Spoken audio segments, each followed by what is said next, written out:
show you this waterfall over here.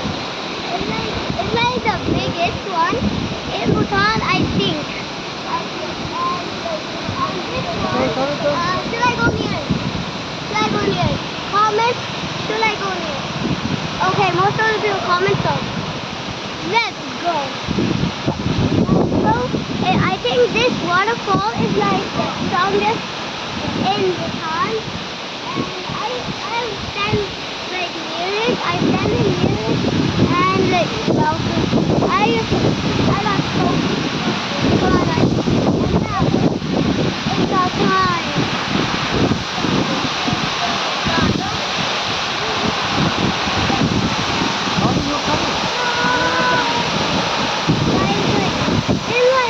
It looks like that I'm like in rain right now, but like